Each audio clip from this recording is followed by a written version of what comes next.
ভারতের প্রতিবেশী দেশ বাংলাদেশ, শ্রীলঙ্কা, নেপালে উদ্ভূত পরিস্থিতি নিয়ে উদ্বেগ প্রকাশ করলেন রাষ্ট্রীয় স্বয়ংসেবক সংঘের প্রধান মোহন ভাগবত।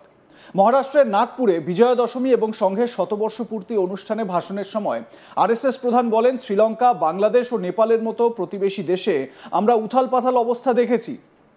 হয়ে যায় কখনো কখনো এরকম, প্রশাসন ঠিকমতো কাজ করে না, প্রশাসন মানুষের পাশে থাকে না, সংবেদনশীল থাকে না, মানুষের অবস্থা মাথায় রেখে নীতি তৈরি হয় না, তাই অসন্তোষ থাকেই।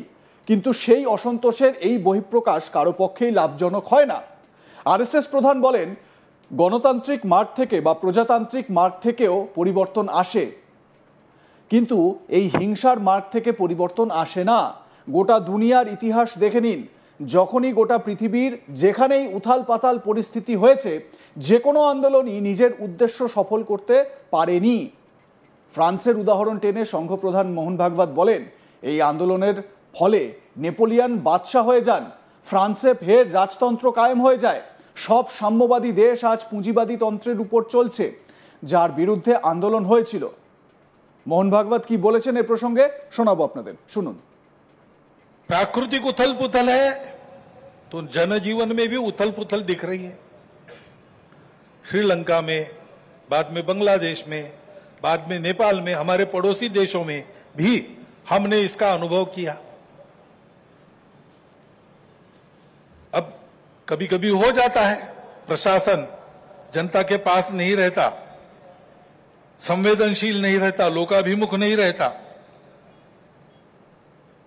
उनकी जनता की अवस्थाओं को ध्यान में रखकर नीतियां नहीं बनती तो असंतोष रहता है। परंतु उस असंतोष को इस प्रकार व्यक्त होना, ये किसी के लाभ की बात नहीं है। अभी अभी प्रमुख अतिथि महोदय ने कहा, 25 नवंबर के भाषण की याद की, उसमें इस प्रकार के जो आंदोलन है जिसमें इतनी सारी हिंसा और विनाश होता है, डॉक्टर अंबेडकर साहब ने उसको ग्रामर ऑफ अनार्की कहा है।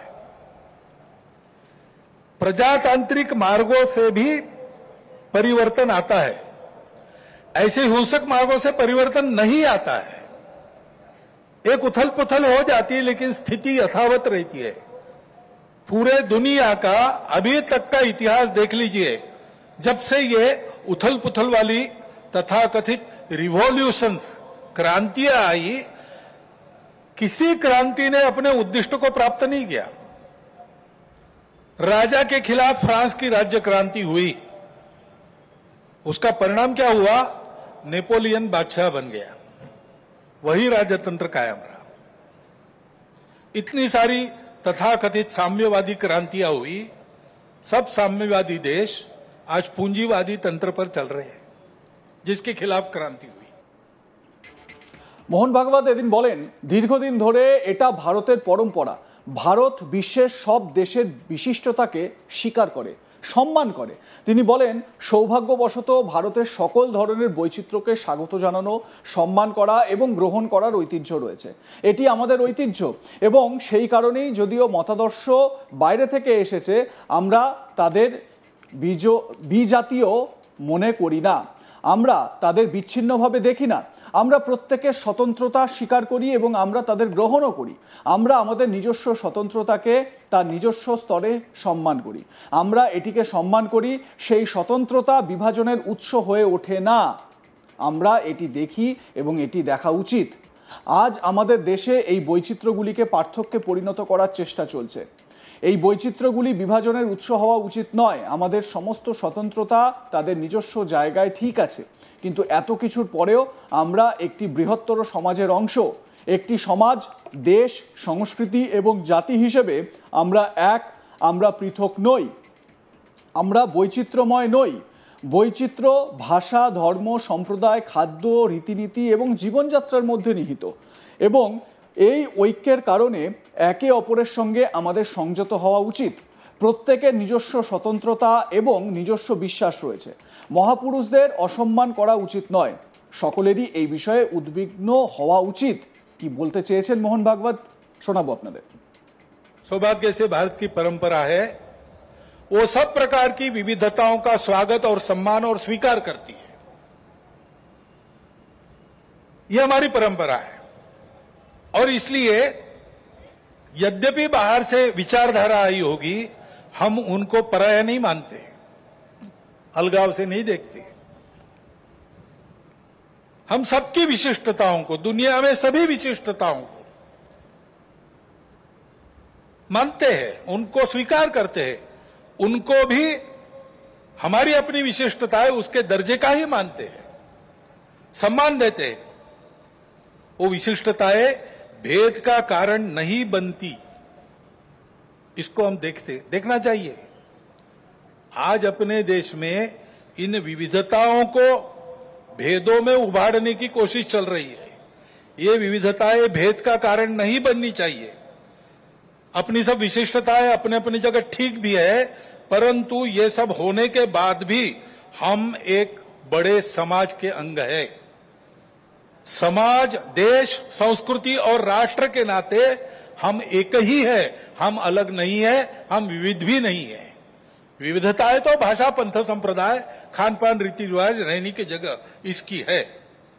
और इस एकता के चलते हमारा सबका आपस का व्यवहार सद्भावनापूर्ण और संयम पूर्ण रहना चाहिए।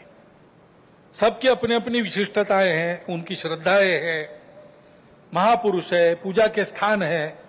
मन वचन कर्म से आपस में इनकी अवमानना नहीं होनी चाहिए, इसकी चिंता सबने करनी चाहिए। किसी एक ने करने का यह काम नहीं है, उसके प्रबोधन की भी आवश्यकता है। विविधता है और सब लोग साथ में रहते हैं, तो जैसे अनेक बर्तन साथ में रखे तो कहीं ना कहीं आवाज हो ही जाती है। इतने बड़े समाज में इतने सारे लोगों के साथ रहने से कभी कभी कुछ आवाज हो भी सकती है, लेकिन होने पर भी नियम पालन करना, व्यवस्था पालन करना, सद्भावपूर्ण व्यवहार करना, ऐसा स्वभाव बनना चाहिए। छोटी बड़ी बातों पर या केवल मन के संदेह पर कानून हाथ में लेकर रास्तों पर निकल आना, गुंडागर्दी, हिंसा करना, यह प्रवृत्ति ठीक नहीं। मन में प्रतिक्रिया रखकर अथवा किसी समुदाय विशेष को उकसाने के लिए अपना शक्ति प्रदर्शन करना, ऐसी घटनाओं को योजनापूर्वक कराया जाता है। उसके चंगुल में फंसना नहीं चाहिए। उसके परिणाम तात्कालिक और दीर्घकालिक दोनों दृष्टि से ठीक नहीं रहते। इन प्रवृत्तियों की रोकथाम आवश्यक है। शासन प्रशासन अपना काम बिना पक्षपात किए तथा बिना किसी दबाव में आए नियम के अनुसार करें, परंतु समाज की सज्जन शक्ति और युवा पीढ़ी को भी सजग और संगठित होना पड़ेगा। आवश्यकता अनुसार हस्तक्षेप भी करना पड़ेगा, क्योंकि ये अराजकता का व्याकरण है, इसको रोकना ही पड़ेगा। লাইক কমেন্ট শেয়ার করতে ভুলবেন না। দেখতে থাকুন আজ তাক বাংলা। সাবস্ক্রাইব করুন আমাদের ইউটিউব চ্যানেলটি, বেল আইকন প্রেস করুন নোটিফিকেশন পেতে।